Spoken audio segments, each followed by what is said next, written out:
Allahumma salli wa sallim ala sayyidina Muhammadin sahibi taj wal miraj.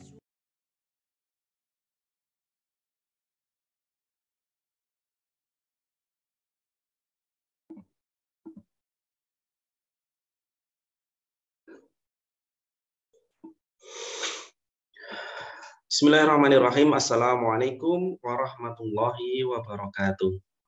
Alhamdulillahirabbil alamin. Alhamdulillahilladzi hadana li hadza wa ma kunna linahtadiya laula an hadanallah. Asyhadu an la ilaha illallah wa asyhadu anna Muhammadar Rasulullah. Allahumma shalli wa sallim ala sayyidina Muhammad wa ala ali sayyidina Muhammad.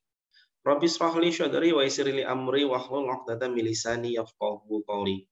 Allahumma inni as'aluka ilman nafi'an wa rizqan wasi'an halalan thayyiban wa amalan mutaqabbalan. Bapak Ibu majelis sahabat cinta yang dirahmati Allah, alhamdulillah puji dan syukur kita haturkan hanya kepada Allah Subhanahu wa taala atas nikmat yang Beliau limpahkan kepada kita semua sehingga kita bisa bertemu kembali ke dalam majelis yang penuh barakah ini insyaallah. Tidak lupa sholawat serta salam semoga selalu tercurahkan kepada junjungan kita Nabi besar Muhammad Sallallahu Alaihi Wasallam serta seluruh keluarga, para sahabatnya, dan juga seluruh pengikutnya yang setia melaksanakan syariat dan sunnah-sunnahnya. Bapak Ibu majelis sahabat cinta yang dirahmati Allah, insya Allah pada pagi hari ini kita akan bermajelis ilmu bersama guru kita Habib Muhammad Al-Habsyi melanjutkan kajian Sirah Nabawiyah, dan hari ini adalah pertemuan yang ke-70. Sebelum kita mulai, saya akan membacakan terlebih dahulu untuk mengingatkan diri saya sendiri dan para jamaah semua tentang adab dalam bermajelis ilmu. Yang pertama, marilah kita luruskan niat hadir menuntut ilmu, mencari ridho Allah Subhanahu wa taala. Yang kedua, beradab sebagaimana adab mengikuti majelis secara langsung, yaitu memakai pakaian yang pantas untuk bermajelis ilmu. Yang ketiga, memakai peci atau kopiah untuk jamaah pria dan jilbab untuk jamaah wanita. Yang keempat, usahakan dalam keadaan berwudu. Yang kelima, bersikap khusyuk dan diam pada saat pelajaran disampaikan. Yang keenam, tidak bersikap menyepelekan pada saat pelajaran disampaikan oleh guru kita. Kemudian yang ketujuh, silahkan menyiapkan catatan untuk mengikat ilmu dengan tulisan. Dan yang kedelapan, pada saat sesi tanya jawab nanti, silahkan bertanya kepada guru dengan cara menuliskannya pada kolom chat ataupun di kolom komentar pada media sosial yang menayangkan majelis secara langsung. Insya Allah akan kita bahas bersama dengan guru kita. Dan jangan lupa yang ke-9, ucapkan terima kasih dan doa guru karena beliau telah meluangkan waktu, tenaga untuk memberikan ilmunya kepada kita semua. Semoga itu menjadikan pahala jariah untuk beliau. Amin ya rabbal alamin.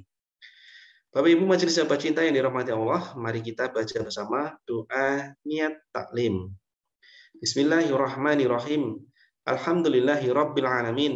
Nawaitu ta'alluma wa ta'lim wa tadzakkura wa tadhkir wan nafa wal intifa' wal ifadata wal istifadah wal hatha la tamasuki bi kitabillah was sunnati rasulih wa du'a ilal huda wa dalalata 'alal khair ibtigha'a wajhillahi wa mardatihi wa qurbihi wa thawabihi subhanahu wa ta'ala. Semoga Allah Subhanahu wa taala meridhai seluruh langkah kita dalam bermajelis ilmu. Amin ya rabbal alamin. Baik Bapak Ibu majelis sahabat cinta yang dirahmati Allah, kita tunggu hadirnya guru kita Habib Muhammad Al-Habsyi untuk bergabung dengan kita semua. Silahkan bersabar menunggu sambil melanjutkan membaca kitab, membaca sholawat ataupun berzikir. Terima kasih.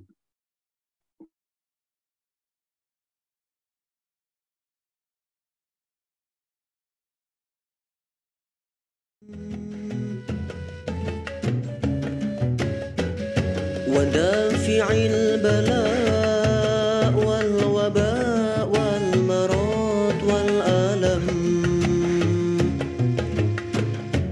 جسمه مطهر معظم منور من اسمه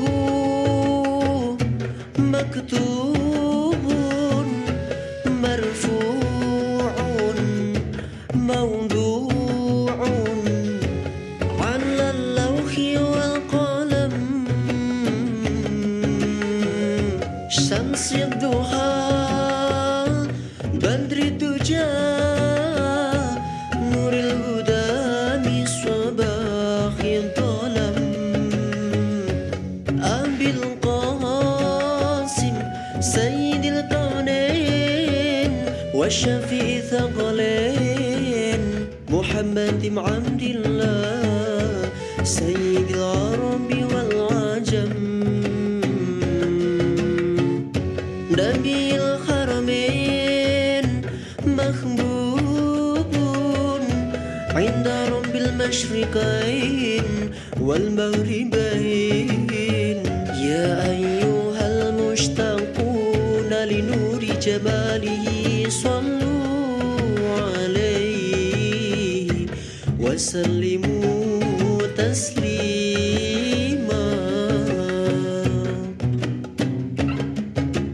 اللهم صل وسلم وبارك عليه اللهم صل وسلم وبارك عليه اللهم صل وسلم وبارك عليه اللهم صل وسلم وبارك عليه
Karenamu semoga kau ridhoi,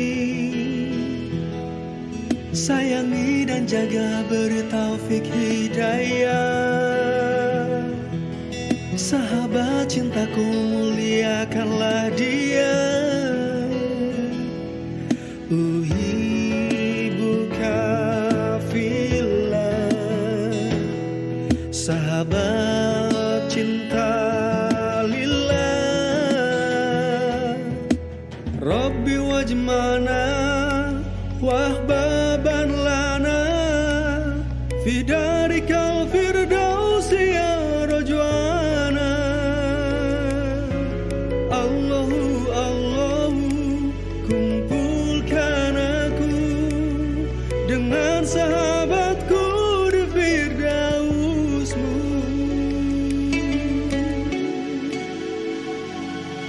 Wahai sahabat, genggam tanganku erat, luruskan salahku, beri aku nasihat. Kaulah cerminku, tunjukkanlah nodaku.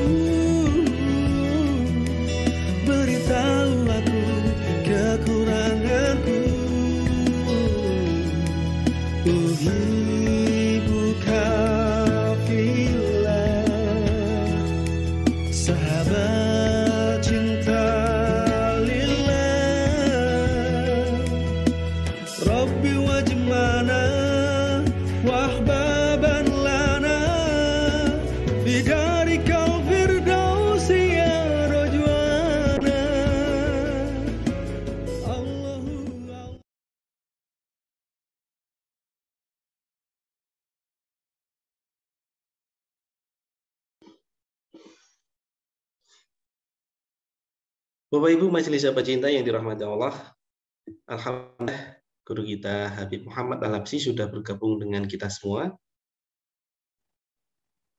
Assalamualaikum Habib.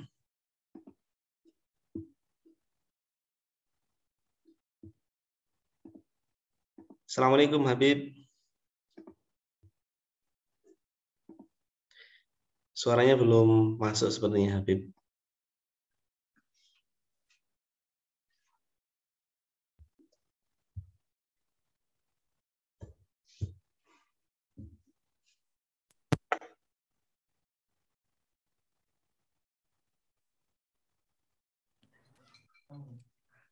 Cek, bismillah. Ji, alhamdulillah sudah masuk Habib, suara, gambar lancar. Assalamualaikum Habib. Waalaikumsalam warahmatullahi wabarakatuh. Suara jelaskah Pak Sigit? Alhamdulillah sudah masuk jelas Habib. Alhamdulillah. Ini para peserta Habib sudah siap untuk mendengar pelajaran. Tadi sudah dimulai dengan doa juga. Monggo tafadhol Habib. Ya. Bismillahirrahmanirrahim. Alhamdulillahi rabbil alamin. Allahumma salli wa sallim ala sayyidina Muhammadin. Miftahi babi rahmatillah adada ma fi ilmillah. Salatan wa salaman daimaini bidawami mulkillah. Wa ala alihi wa sahbihi wa man walah. Wa man tabi'a sunnatahu wa qa'tada bihudah ila yaumi liqa'illah amma ba'du. Alhamdulillah kita jumpa lagi di kajian Sirah Nabawiyah. Dan insya Allah untuk kali ini kita akan melanjutkan kisah tentang Perang Uhud.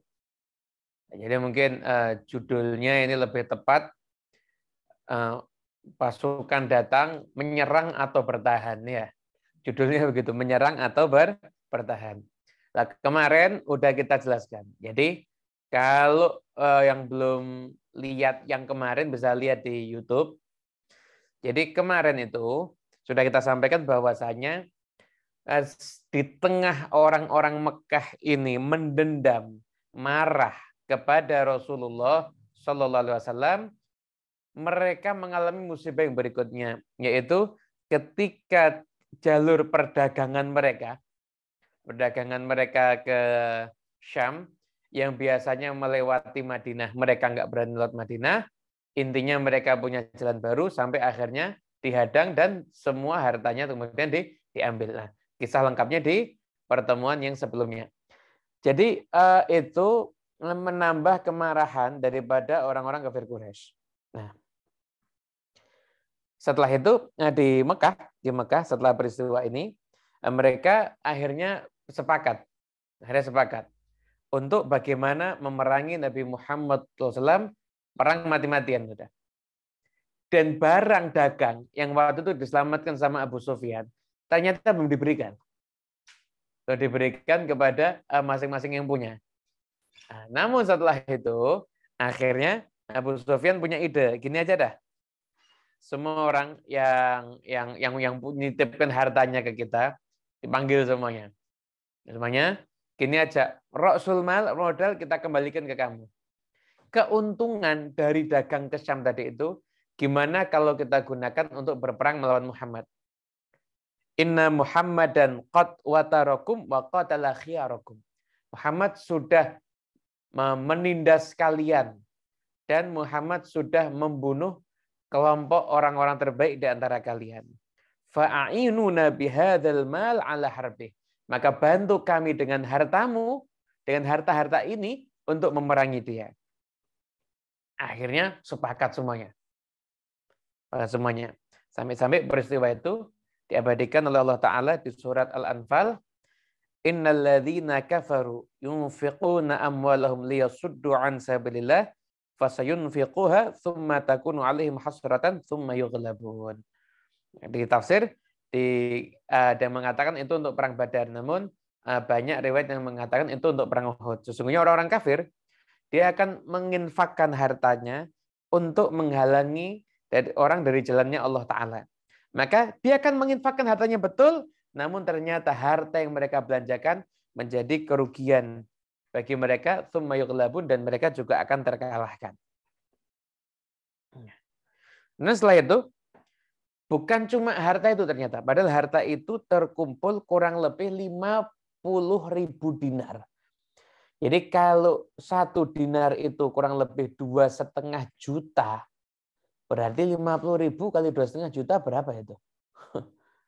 Itu biaya yang digunakan untuk memerangi kaum muslimin. Yang digunakan untuk memerangi umat Islam ketika itu. Bukan cuma itu, ternyata mereka masih membuka donasi. Siapa orang yang mau diajak untuk memerangi kaum muslimin? Baik itu donasi harta ataupun donasi pasukan. Bahkan ngajak dari suku Kinanah dan sebagian orang Tihama. Setelah itu dikompor-kompori lah untuk diajak bareng memerangi umat Islam. Bahkan Sofwan bin Umayyah mendatangi Aba Izzah.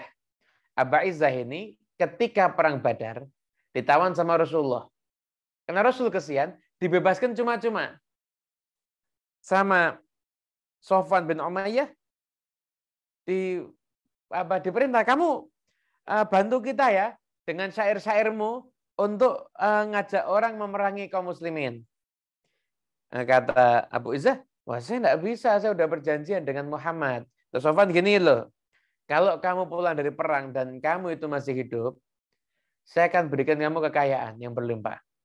Tapi kalau kamu pulang dari perang, kamu mati, maka semua anak perempuanmu yang nanggung aku.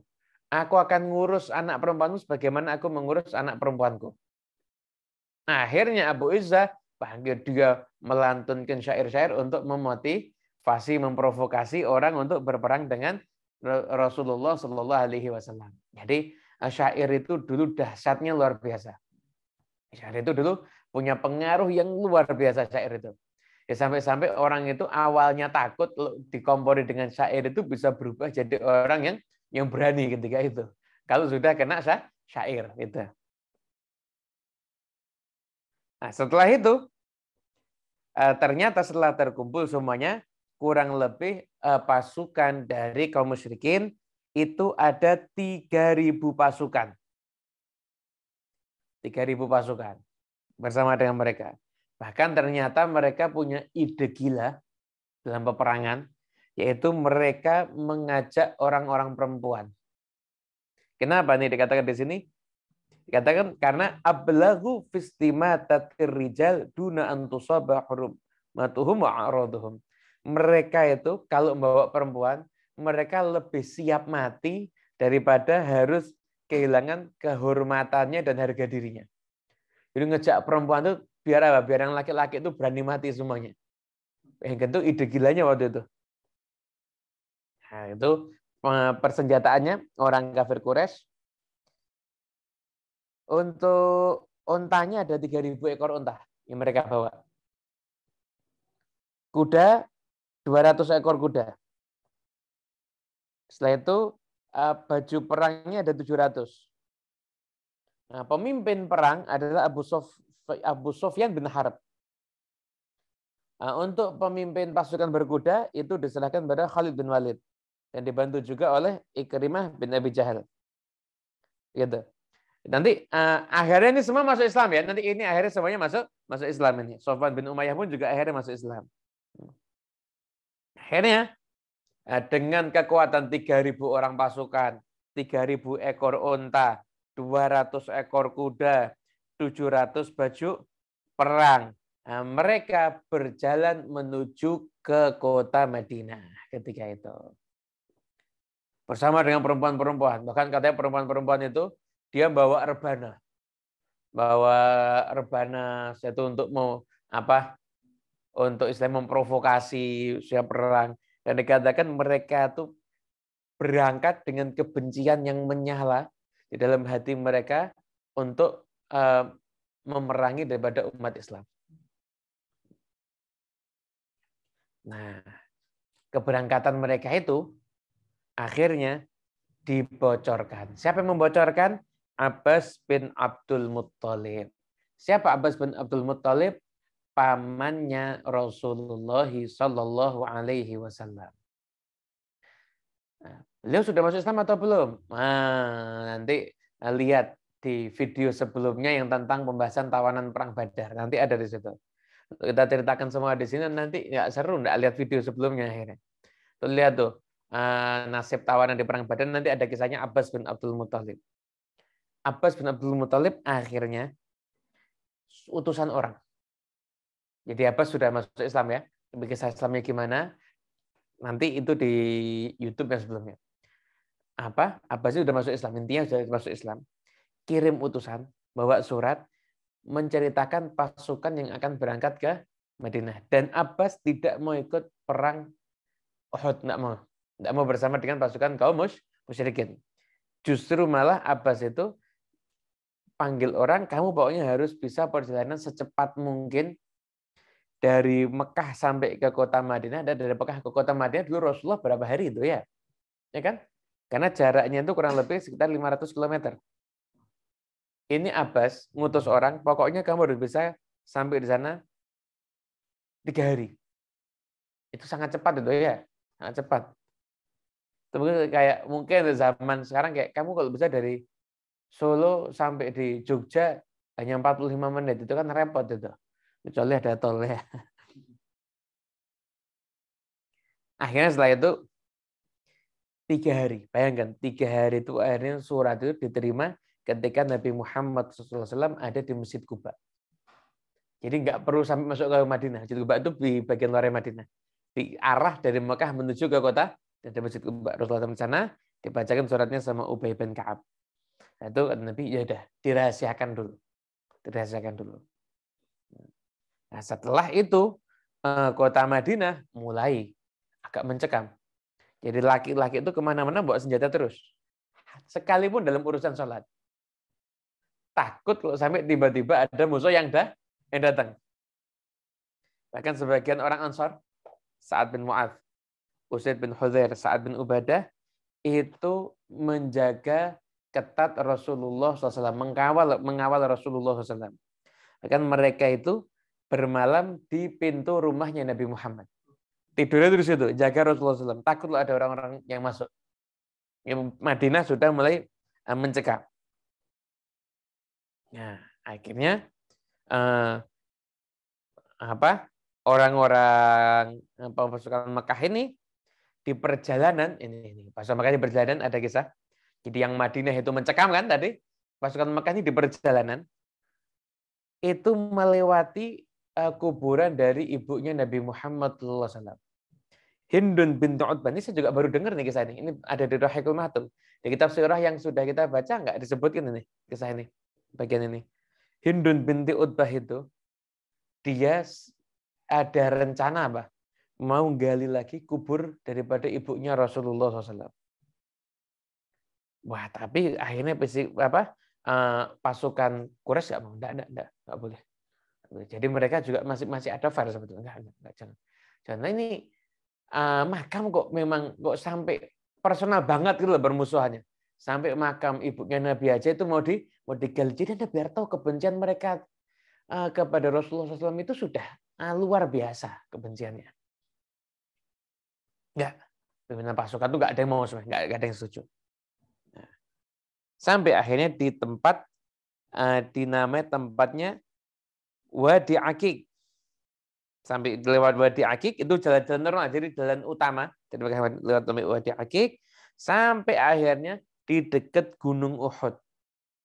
Dekat Gunung Uhud itu pasukan kafir Quraisy sampai di sana hari Jumat.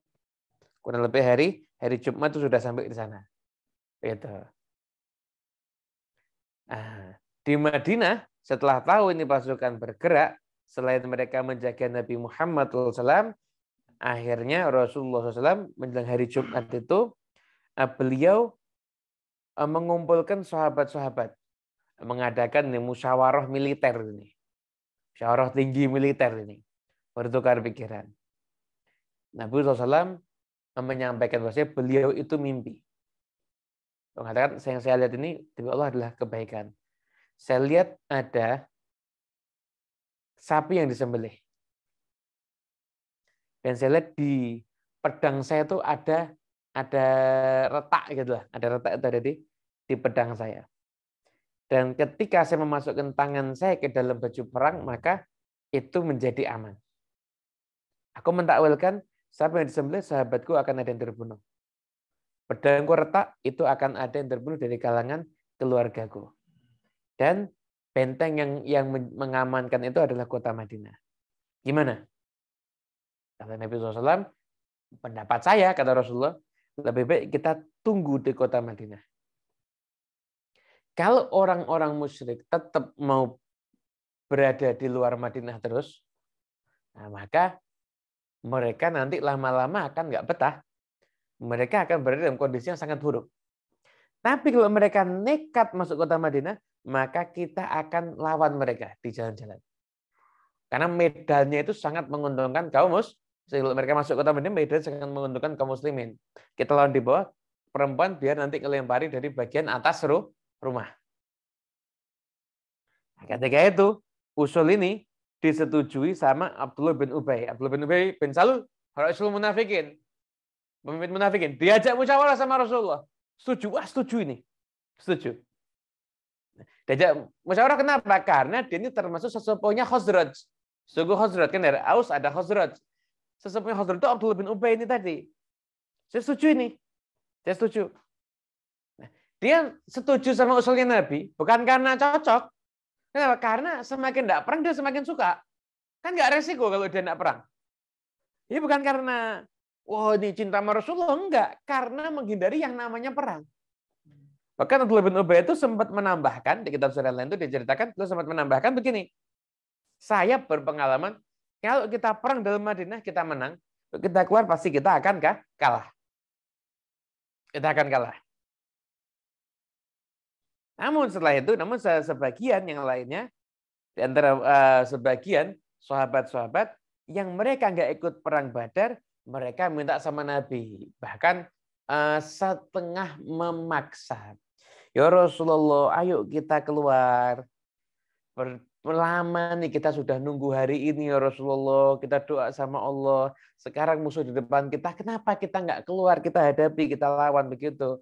Jangan sampai nanti musuh nganggap kita ini penakut.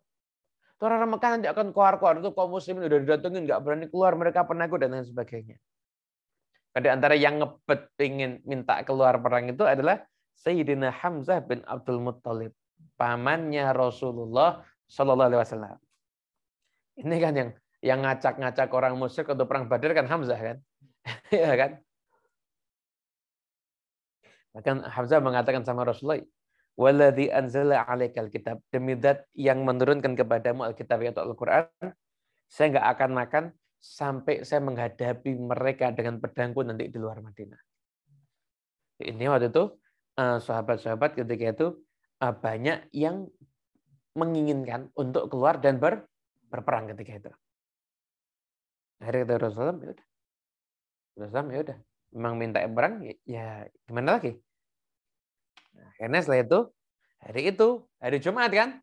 Dan hari Jumat. Jadi Jumat itu kaum musyrikin sampai di Uhud, kaum muslimin musyawarah. Jumat, itu suatu Jumat. Sholat Jumat, setelah itu Rasulullah memotivasi, ayo bersungguh-sungguh. Itu kata apa? Anna lahumun nasra bima sabaru. Sesungguhnya mereka akan menang, akan ditolong sama Allah Ta'ala jika mereka mau bersabar. Setelah itu dipersiapkan, yuk kita siapkan pasukan. Senang semuanya gitu. Itu sampai sholat asar.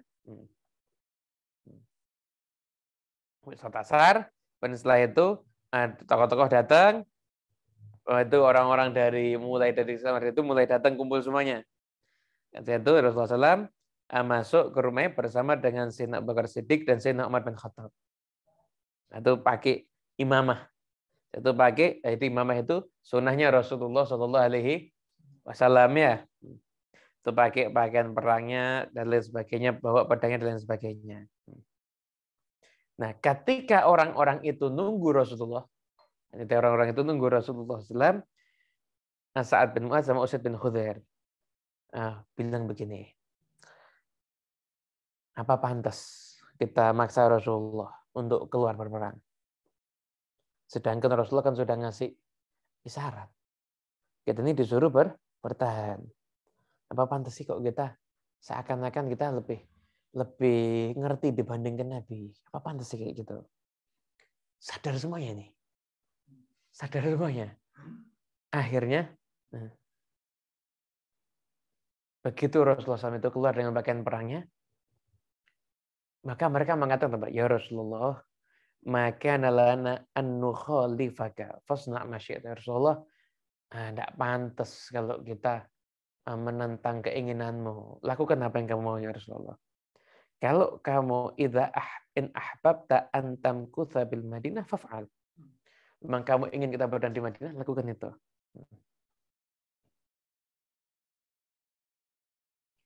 Maka ketika itu Rasulullah SAW menjawab apa? Dengan jawaban yang masyhur, enggak selayaknya bagi seorang nabi jika sudah pakai pakaian perangnya, dia melepaskan pakaian perangnya sampai nanti Allah yang akan menentukan, Allah yang akan menghukumi siapa yang akan menang antara dirinya atau musuhnya.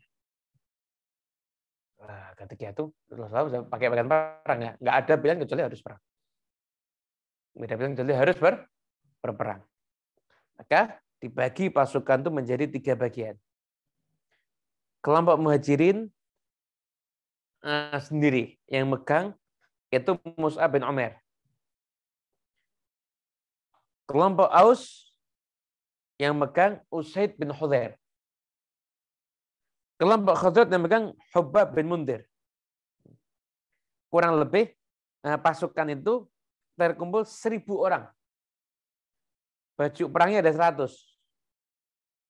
Yang naik kuda enggak ada. Enggak ada yang pakai kuda. Ada pakai kuda. Yang ngurusi Madinah untuk sholat dan sebagainya Abdullah bin Ummi Maktum ketika itu. Nah, akhirnya setelah itu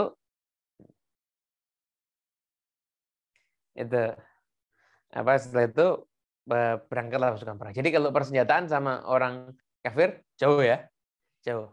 Orang kafir baju perangnya dia ada berapa? 700. Terus pasukan kudanya berapa? 200.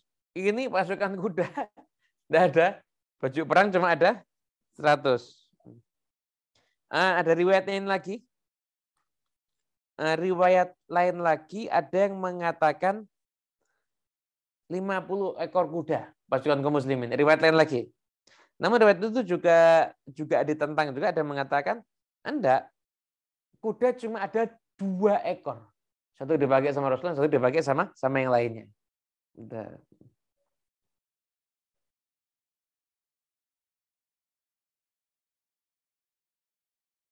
Setelah itu di perjalanan ketemu dengan sebagian ada orang Yahud yang dia ingin ikut sama Nabi untuk berperang melawan kaum musyrikin. Ingin ikut sama Nabi Muhammad SAW untuk berperang melawan kaum musyrikin. Sama Nabi SAW setelah masuk Islam enggak.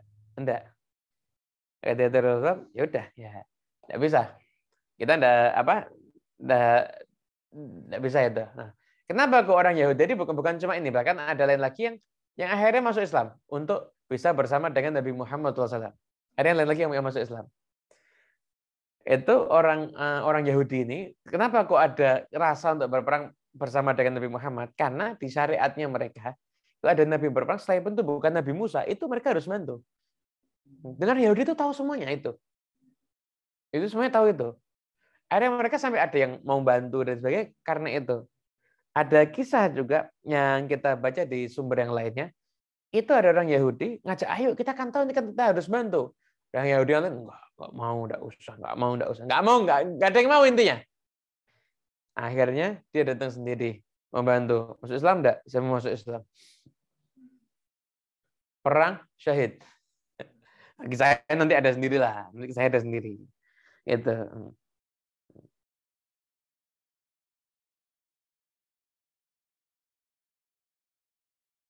Nah, bahkan ketika itu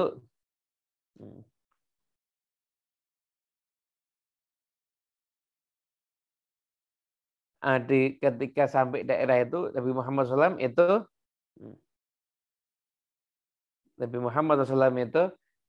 ngecek pasukannya. Jadi 1.000 orang pasukan ini ada yang dipulangkan sama Rasulullah karena terlalu kecil. Rasulullah terlalu kecil, tapi mau ikut perang sama Nabi.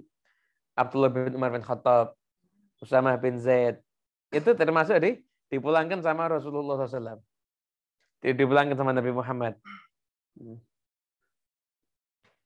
Yang dibolehkan yang agak kecil itu Rafi' bin Khadid sama Samurah bin Jundab. Yang masih kecil boleh. Kenapa? Karena Rafi' itu pintar kelempar. Kata Samurah, saya lebih kuat daripada Rafi'. Kalau perlu ditandingkan gulat. Menang Samurah. Ayo saya berdoa boleh ini. Berdoanya boleh. Tapi yang lain Abdullah bin Umar bin Khattab itu sama Usamah bin Zaid itu disuruh kembali.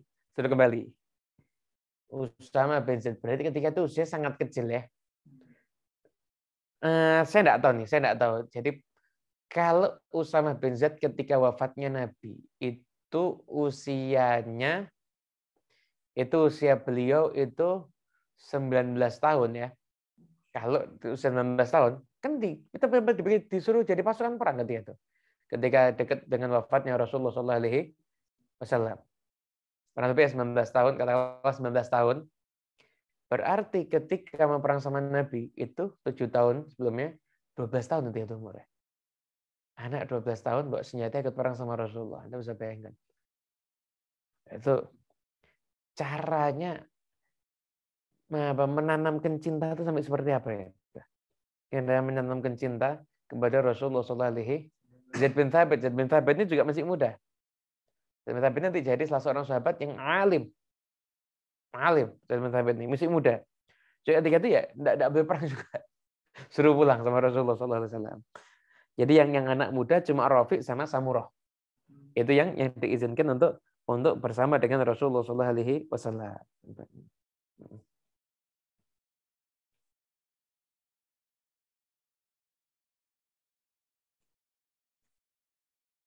Satu perjalanan itu perjalanan antara Madinah dan Uhud sampai sholat maghrib, itu sholat isya.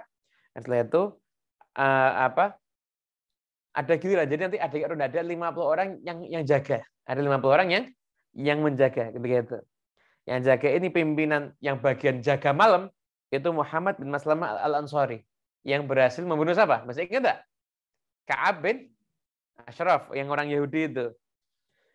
Zakwan bin Abd Qais itu khusus menjaga Rasulullah Shallallahu Alaihi Wasallam.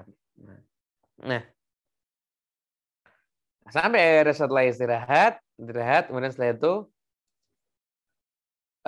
sholat subuh. Itu sholat subuh berarti ini sudah keadaan yang sangat dekat dengan pasukan musuh. Dengan pasukan musuh.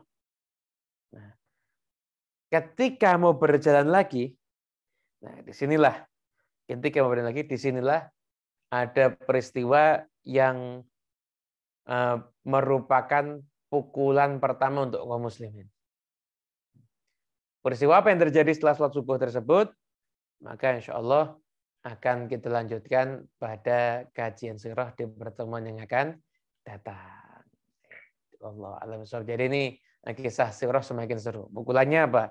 Kaum muslimin sudah dekat sama musuh ini. Ini pukulan yang terjadi kepada kaum muslimin bahkan bukan dari musuh.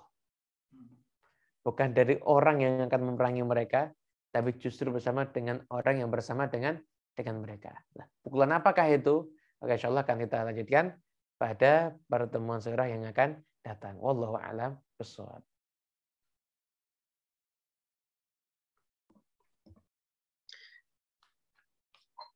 Baik, Masya Allah.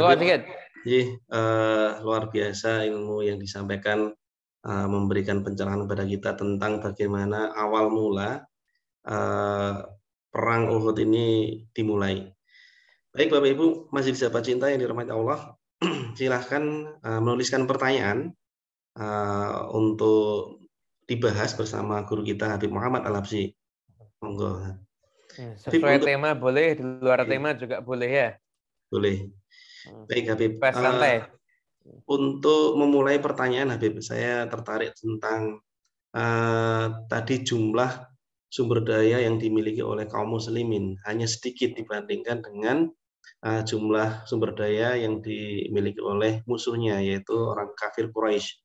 Ya. Nah, ini apakah memang orang-orang Madinah ini tidak sekaya orang-orang Mekah atau bagaimana Habib? Kenapa sumber daya, jumlah kuda, jumlah baju perang itu tidak banyak yang dimiliki Habib? Ya. Jadi Nabi Muhammad SAW itu kan masuk ke Madinah, kan Madinah ini ekonominya betul-betul hancur ketika itu Pak Sigit. Ekonomi Madinah ini benar-benar hancur. Jadi dengan harta-harta yang harta ghanimah itu dan sebagainya itu belum cukup untuk menjadikan mereka punya peralatan perang yang mumpuni. Dan lebih lagi persiapan orang Madinah ini cuma 1 hari ketika itu. Ya kan? Cuma 1 hari untuk perang ya, 1 hari. Bahkan Rasulullah SAW kan bukan persiapan untuk perang gitu, siapa kan bertahan. Jadi hampir ada persiapan. Nah, kalau orang Mekah udah nyiapkan lama mereka. Udah nyiapkan lama. Bahkan di sebagian kabar itu persiapan balas dendam ini bahkan sebelum daripada dagangan mereka kena sama Zaid bin Harithah. Sebelum itu. Sebelum dagangan mereka kena sama Zaid bin Harithah, itu sudah ada persiapan untuk perang. Itu yang terjadi di antara. Jadi mereka dengan persiapan itu komplit. Bisa ngontak suku sebelahnya yang punya pasukan perang. Nah, Rasulullah kan tidak sempat.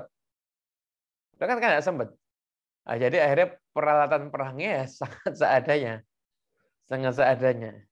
Itu yang terjadi kurang lebih seperti itu. Jadi minimnya persiapan tadi, dan juga perekonomian juga Mekah itu memang terkenal daerah kaya, suku terkaya gitu. Quraisy itu termasuk yang terkaya. Nah, jadi memang akhirnya secara finansial pun juga beda ya. Anda bisa bayangkan tadi uangnya berapa tuh? 50.000 dinar, 1 dinar aja 2,5 juta loh Pak Sigit. Itu untuk sekarang mungkin bisa beli pesawat tempur mungkin itu. Ongkos gitu. Ya kan?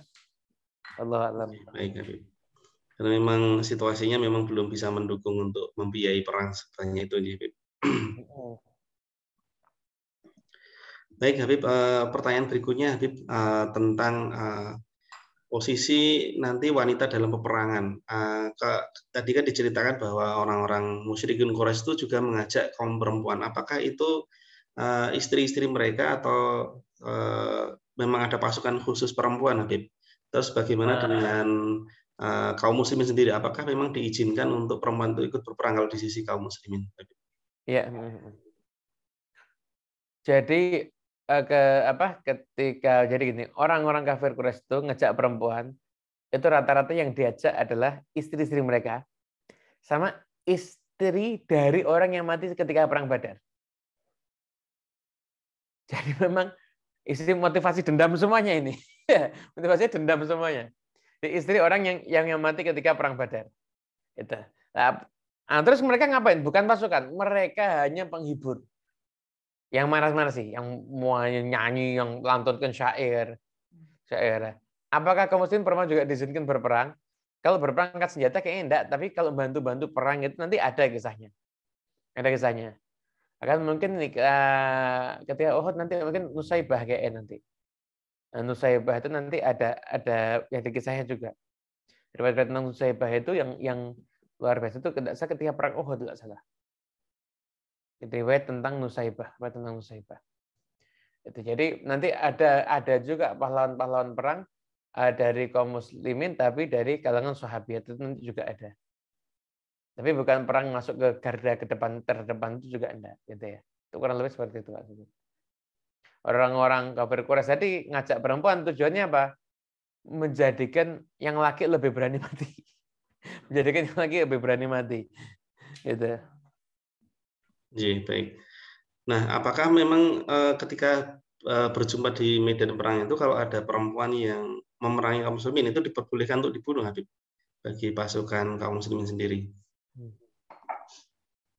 Perempuan sama anak-anak tidak boleh dibunuh, cuma boleh ditawan.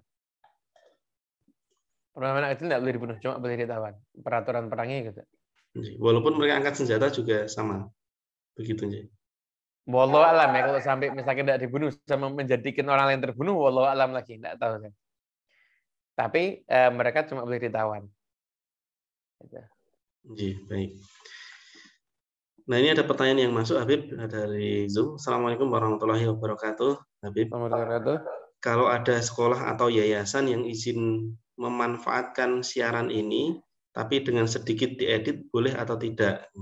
Pertanyaan. Kemudian, edit dipertimbangkan untuk melihat waktu tayang atau pendengarnya anak-anak atau dewasa. Bagaimana, Habib? Monggo. Kalau saya tidak ada masalah ya. Tidak ada masalah. Sekedar informasi aja buat teman-teman yang ikut Zoom. Jadi sirah yang cuma materinya aja itu biasanya saya potong terus saya masukin di YouTube saya.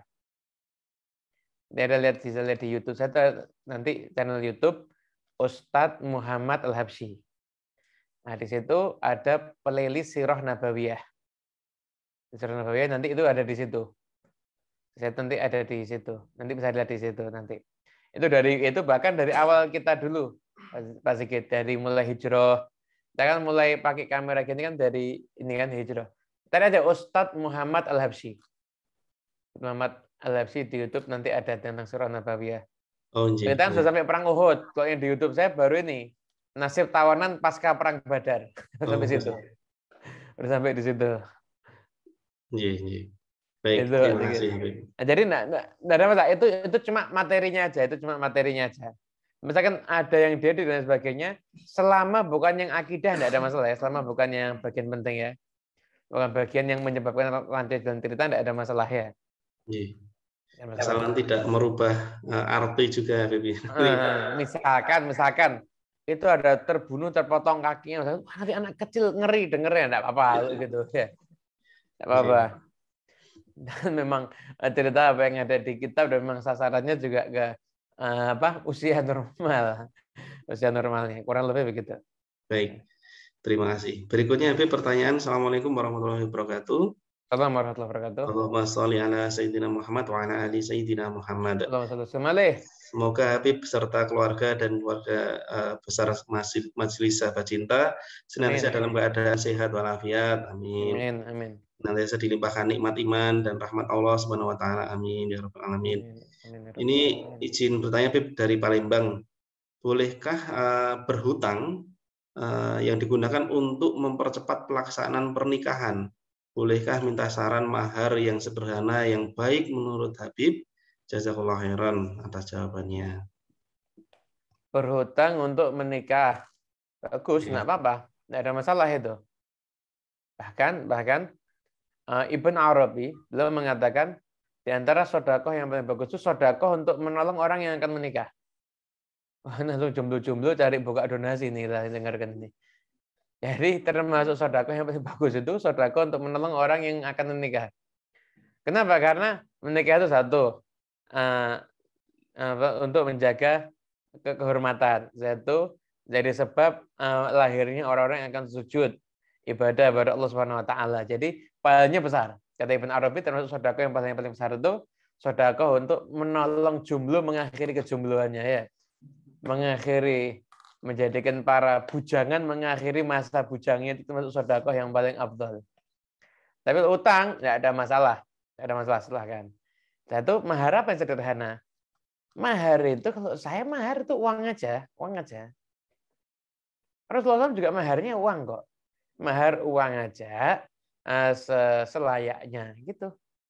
Layaknya gimana? Ya lihat keluarganya, sepupunya dulu sepupu tapi yang senasab yang sama-sama bapaknya itu maharnya berapa? Kayak kasih segitu. Mahar enggak seberapa, sarannya mahal ini seserahannya itu loh. Maharnya disebutkan tuh kadang-kadang 100.000, 200.000, 500.000. Seserahannya ini yang repot. Serahannya ini yang repot. Gitu. Iya, baik, Habib. Mahar uang dibuat hiasan gitu. Mahar uang dibuat itu yang di sini malah nanya juga nih. Tidak ada masalah sih, tidak ada masalah. Terus itu juga ada, nanti kalau uang mahar katanya nggak boleh dipakai, pakai tidak apa-apa. Pakai, jangan tidak dipakai. Buat apa uang tidak dipakai? Pakai sesuai dengan fungsinya, tidak ada masalah. Kan dijual pun nggak masalah, Habib. Kalau butuh. Apa? Kalau dijual juga nggak masalah, Habib. Kalau Tidak butuh. apa-apa. Hasil mahar sawahnya dijual, boleh. Yang penting itu sudah jadi miliknya perempuan. Baik, Habib. Terima kasih atas nasihatnya. Berikutnya ada yang agak politik dikit nih, Pak Sigit. Ngasih mahar emas-emasan, kalau emas ini emas. Kenapa? Kalau pas perlu duit nanti bisa dijual. Ini politik tingkat tinggi ini. Baik, Habib. Berikutnya adalah tentang tadi ternyata ada ajaran dari kitab Taurat, Habib, untuk mengajarkan orang-orang Yahudi itu untuk membantu Nabi walaupun itu bukan Nabi Musa, Habib. Walaupun itu bukan Nabi mereka. Apakah itu artinya semua orang Yahudi itu juga sadar seperti itu, atau kenapa yang melaksanakan hanya sedikit? Enggak. Orang Yahudi tahu, tapi tidak sadar. Tahunya tahu. Tahu, orang Yahudi itu tahu.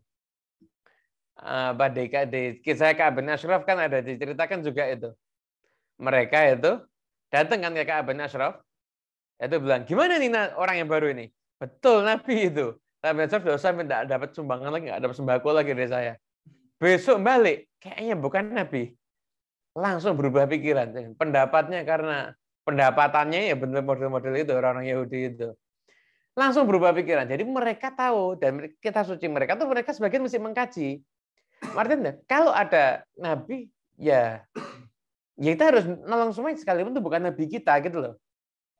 Jadi ahlul kitab yang haknya itu yang begitu. Mereka kan nggak gitu, tapi mereka kan memilih untuk memusuhi Rasulullah SAW. Jadi mereka satunya lebih mirip ke orang kafir, bukan ahlul kitab mereka itu akhirnya. Lebih mirip ke orang kafir ini, orang Yahudi itu. Makanya Zaid bin Sa'nah. Zaid bin Sa'nah itu malah yang pernah kita ceritakan Pak Sigit waktu pertemuan di Sahabat Cinta itu. Orang Yahudi yang meneliti semua sifat Nabi ada pada Rasulullah SAW kecuali 2 hal yang hari terus dia ngetes dan dia terbukti benar-benar Nabi ini. Iya, betul, Habib. Baik. Habib, ini ada pertanyaan lagi tentang mahar tadi, Habib. Kalau istri menuntut cerai, apakah mahar itu harus dikembalikan, Habib, pada suami? Istri menuntut cerai, apakah mahar harus dikembalikan kepada suami? Tidak harus. Harus sudah nikah, sudah hubungan suami istri kan, dan sebagainya kan, tidak harus. Baik. Nah, kalau cerai tidak harus. Berikutnya, Habib. Tapi bisa ada khulu. Jadi istri bayar tapi kamu tak bayar tapi kamu ceraikan saya. Bisa gitu. Oh, iya. Ya, aduh nggak ada terserah. Biarkan negosiasi sendiri. Berikutnya ada pertanyaan, Habib. Assalamualaikum warahmatullahi wabarakatuh. Tadi diceritakan bahwa Nabi sempat memulangkan beberapa orang karena terlalu muda, Habib. Sebenarnya batasan dari sisi fikih untuk kewajiban untuk berjihad itu umur berapa, Habib? Kemudian apakah ada juga batasan untuk umur yang paling tua yang diperbolehkan untuk berperang? Monggo, Habib. Kalau fikih tidak ada. Jadi gini, di fikih tidak dijelaskan. Tapi yang jelas, imam pemimpin nanti menentukan mampu tidak itu loh. Mampu tidak. Nah, Samurah sama Rafi ini kayaknya juga masih anak-anak. Cuma memang Rafi itu nanti kan punya keahlian pintar ngelempar. Yang Samurah ini gulat, pinter. Lah karena punya kemampuan sekalipun masih anak-anak diterima sama Rasulullah SAW. Nah, subhanallah, itu anak kecil tuh kalau ditolak sama Nabi pulang itu nangis. Bayangkan coba sama anak-anak kita. Anak-anak kita, ya jangan kan anak-anak kita loh, coba ada perintah jihad aja ditolak sujud syukur dengan kita. Alhamdulillah sujud syukur. Mereka nangis anak-anak di zaman Nabi SAW itu nangis. Oh, kenapa enggak boleh jihad? Nangis mereka. Padahal mati loh ini. Menuju merindukan kematian, tapi mati syahid. Mati syahid. Ada yang ya apa? Sedikit pembahasan gini Pak Sigit. Kenapa sih kok sahabat Nabi Muhammad SAW itu betul-betul yakin sama akhirat. Seakan-akan kehidupan dunia ini bagi mereka betul-betul hanya bernilai untuk dianggap kendaraan untuk kemaslahatan akhirat mereka. Kan nyatanya seperti itu. Baik dalam sedekahnya, jihad fisabilillah dan lain sebagainya. Nah, kenapa? Karena memang cahaya iman mereka itu adalah cahaya iman yang bersambung dengan nurun nubuwah, cahaya kenabian, nabi yang termulia yaitu Nabi Muhammad SAW. Itu faktor yang pertama. Yang kedua, karena memang ketika Nabi menyampaikan tentang akhirat, Nabi itu orang yang sudah sangat yakin sama akhirat. Yang nyampaikan Rasulullah, ya mereka ikut yakin. Nah sekarang zaman sekarang ini tidak ada orang yang bisa yakin seperti Nabi dalam menyampaikan tentang akhirat. Sehingga orang yang yakinnya setengah-setengah nyampaikan tentang akhirat kepada orang yang dengarnya setengah-setengah juga. Ya jadinya ya seberapa? Seberapa persennya aja. Faqidu syai' la yu'tih. Orang yang nggak punya, dia nggak akan bisa ngasih. Orang yang nggak punya, dia nggak akan bisa ngasih. Ya. Nah, sama kalau orang nggak punya keyakinan, dia nggak akan bisa mendoktrinkan keyakinan kepada orang lain. Orang yang nggak, maaf, ada orang tersebut misalkan ada orang ini dia dikenal penakut, bisa nggak memotivasi orang biar berani? Bisa, kenapa? Karena sekalipun omongannya ngajak orang berani, bahasa tubuhnya dia bahasa tubuh orang yang penakut. Nggak mungkin bisa. Faqidu syai' la yu'ti. Orang yang nggak punya nggak akan bisa untuk ngasih. Itu. Masya Allah, luar biasa. Berarti memang sungguh beruntung yang bisa langsung ketemu Rasulullah. Habib, ini ada satu pertanyaan terakhir Habib, dari Zoom. Saya bacakan. Assalamualaikum warahmatullahi wabarakatuh. Semoga Habib dan peserta dalam lindungan Allah Subhanahu wa taala. Amin. Izin bertanya Habib, bagaimana cara untuk mengelola hawa nafsu untuk anak muda yang sedang tinggi agar tidak terjadi maksiat? Terkadang kalau kita sedang di masjid, kita ingat zikir Habib dan lain-lain, tetapi kalau kita sudah keluar dari masjid, iman kita suka lemah. Terima kasih Habib. Mohon penjelasan nasihatnya. Ya, jadi begini, nasihat untuk anak muda di dalam permasalahan mengelola hawa nafsu. Betul. Anak muda itu hawa nafsunya sedang besar-besarnya dan sedang bergejolak-gejolaknya. Maka cara untuk mengendalikan hawa nafsu adalah satu, dijadikan nafsunya, dirinya itu sibuk dalam kegiatan hal-hal yang sifatnya positif. Contohnya olahraga. Nah, kalau orang itu anak muda, mohon maaf, makannya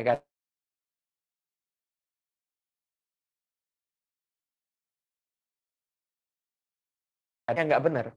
Tapi ketika nafsunya itu sibuk dengan hal-hal yang sifatnya positif, seperti satu, olahraga dia rajin, satu, hadir majelis dia rajin, atau dia aktif di kegiatan, misalnya kegiatan pengajian, dia jadi panitia dan sebagainya. Jadi selalu aktif. Jadikan dirimu itu selalu aktif. Kalau kamu aktif dalam hal yang sifatnya positif, maka insya Allah hawa nafsumu nggak akan ngajak kepada yang sifatnya buruk. Nah, nafsu itu ngajak kepada keburukan ketika lihat peluang. Nganggur, setelah itu makannya juga banyak, setelah itu kegiatannya tiap hari hanya main. Waduh, itu yang bahaya itu nanti.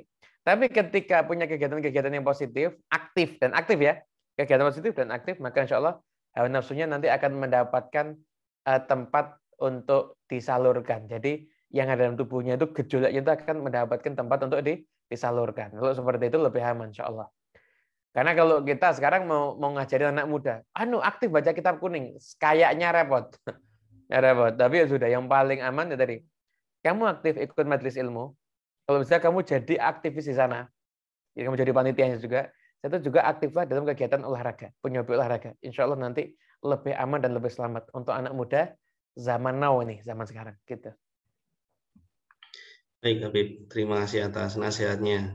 Masya Allah. Semoga anak muda bisa menjadi penggerak nih, justru amin, yang masih tenaganya masih luar biasa dan masih pinter-pinter. Baik Habib, ini tidak terasa kita sudah di penghujung acara Habib. Mungkin ada yang perlu disampaikan untuk sebagai kesimpulan. Insya Allah cukup ya. yang tadi disampaikan sudah cukup. Insya Allah nanti kita jumpa lagi di hari Rabu yang akan datang. Insya Allah, amin. Saya mohon maaf sebelumnya. Sabtu depan itu santri saya ada yang nikah. Di dekat rumah sih sebenarnya, cuma jamnya pas jam 10. Kalau seandainya mundur jam 11 hanya Sabtu besok itu kira-kira gimana? Hanya Sabtu besok itu aja, tanggal 5 itu aja. Insya Allah bisa, Habib. Nah, kenapa? Soalnya Sabtu berikutnya bulan puasa banyak di luar kota, Pak Sigit. Jadi sayang kalau sirohnya nanti terlalu lama. Hanya Sabtu tanggal 5 Februari kita akan ngaji jam 11. Hanya itu aja. Insya Allah bisa, Habib.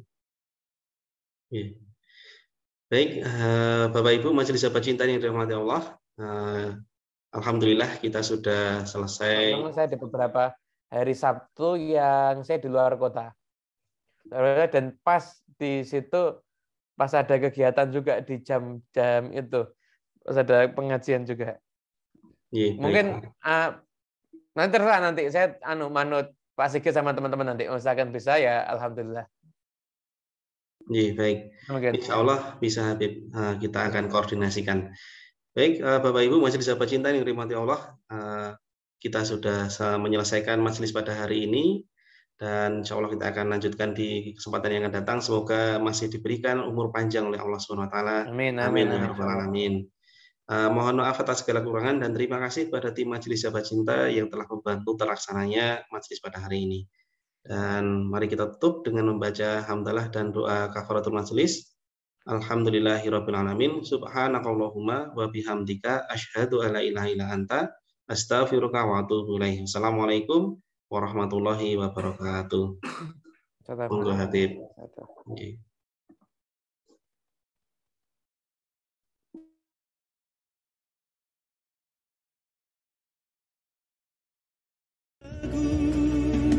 Dengan sahabatku di Firdausmu,